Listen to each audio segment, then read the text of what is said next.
Hello everyone and welcome to another tutorial. Today I'm going to be showing you how to make this really awesome abstract morphing cube animation in Blender 2.8 So you can see here there's this square cube that changes to a circle and goes into a spherical hole and then changes to a cube and then goes into a cubical hole, and so it just repeats. It's a totally loopable animation. Now I'm not going to be going over the lighting and materials for this. I'm just going to be doing, this is what you see here is going to be the final product, but you guys can totally go chuck some lighting in there, make some materials, make it your own. But I am going to be making this original scene file right here that you guys saw in the beginning. This is going to be available on Gumroad for $1 if you guys want to check that out. It also helps support the channel and I do appreciate it. So without wasting any more time, let's get into this tutorial. I really think you guys are going to like this and learn quite a few valuable things about Blender. Okay, so if a brand new scene open up in Blender 2.8 go ahead and delete everything except your default cube. So if you have your default cube, go into your front orthographic view by hitting 1 on your number pad. And then what we're going to do is in our front orthographic view, go R45 to rotate 45 degrees. Then hit 3 on your number pad to go to your right orthographic view. And then what we're going to do here is go R, and we're just going to rotate our cube till the tip of the cube is right on that Z axis there, like so. And if you hit your N key and you come here to your items, and you go to rotation, you can see these are the exact settings here. So my X is -45, my Y is 35.3, and the Z is -30. So if you guys want to type that in to be exactly, if any of you want to be precise and follow along.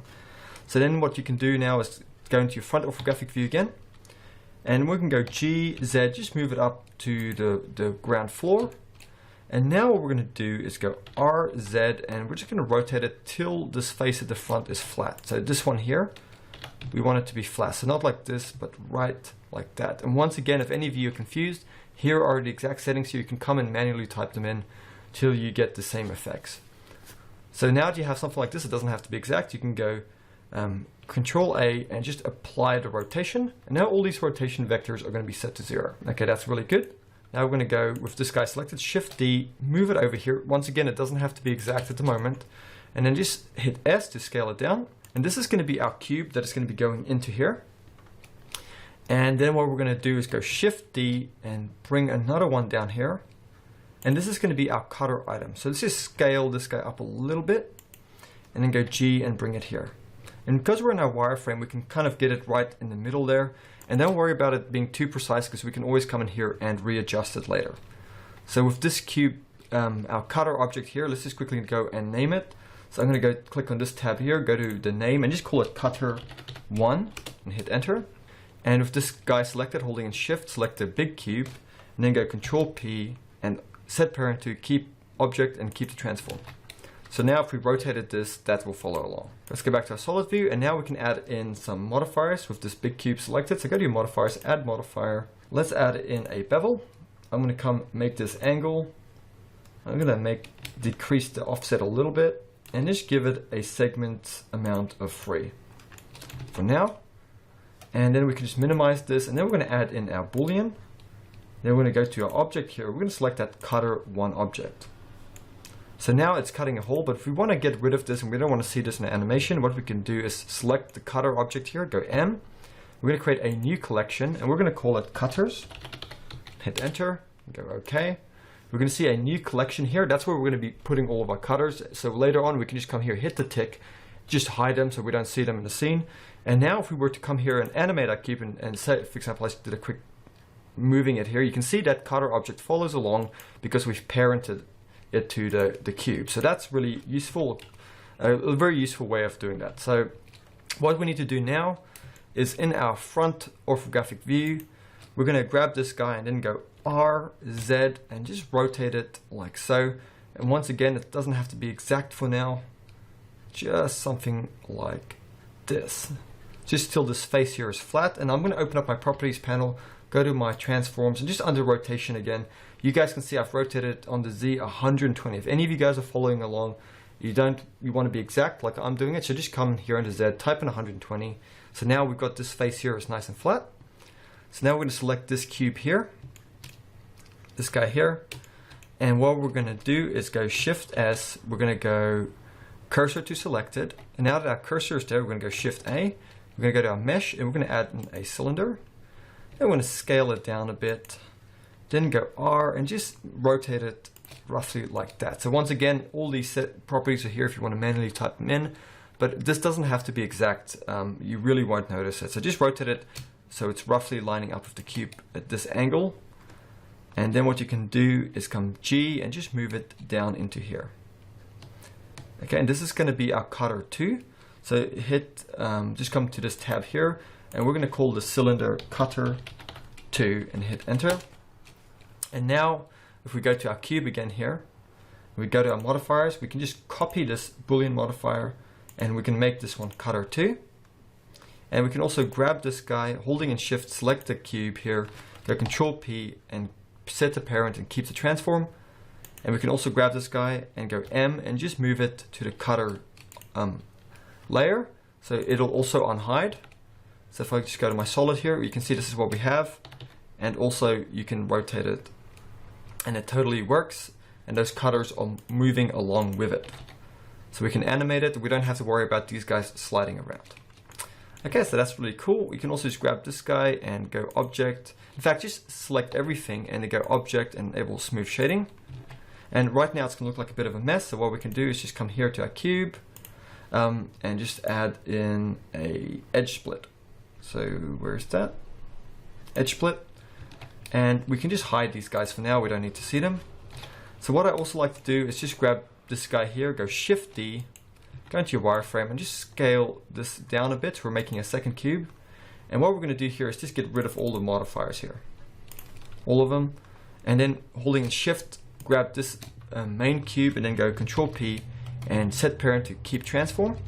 So and now let's just rename this guy. And this is going to be our final cutter. So go to this tab here. And let's just call this cutter 3. Like so. And now go to our cube here, go to our modifiers. And we're going to copy this boolean one more time. So copy this one and make sure everything is above the edge split. That's very important. So with this new boolean modifier and put in here, we're just going to change this to cutter 3.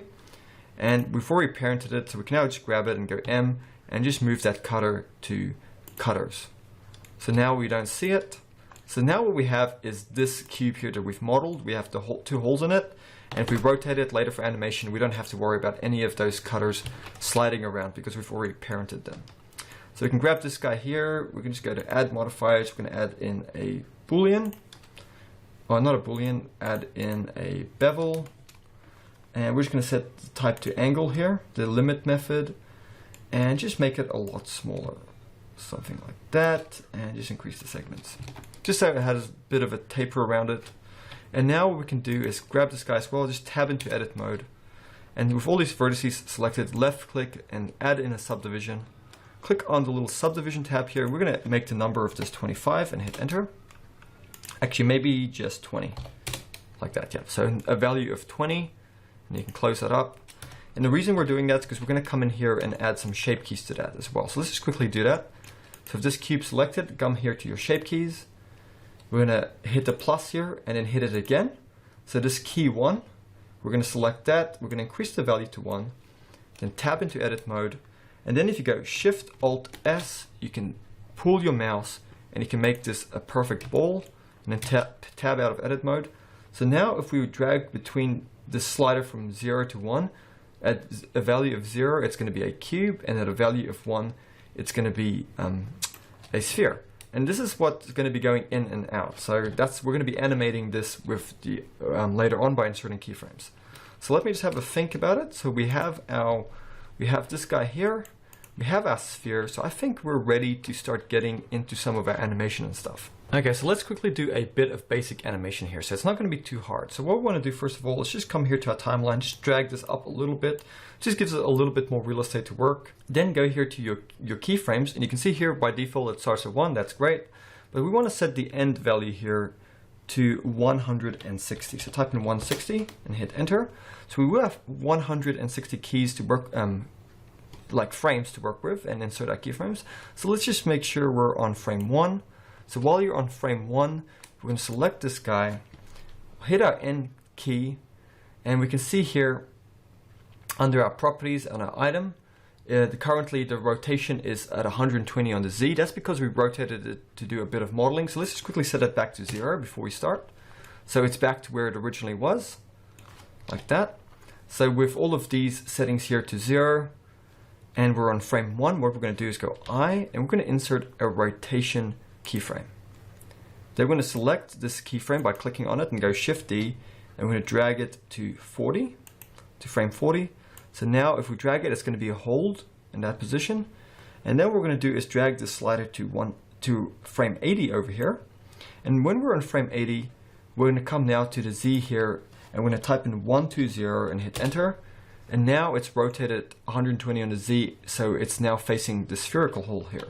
With that done, hovering over this, hit I. That's going to insert a keyframe. Then we're going to do the same thing to create another hold for this. So click on this keyframe here, go Shift D and slide it to frame 120. And then what we're going to do is come here to our first frame again. So over here, select this first keyframe. So just click on it and then go Shift D and just slide it across to frame 160, like so. So if we now play this animation, we're going to see this. So it's a hold. It rotates 120 on the Z to face this hole here, and then it rotates back, and this animation will just loop itself. So that's pretty straightforward, pretty easy. I hope you guys were able to follow along. Now let's quickly do this ball. Very easy to do.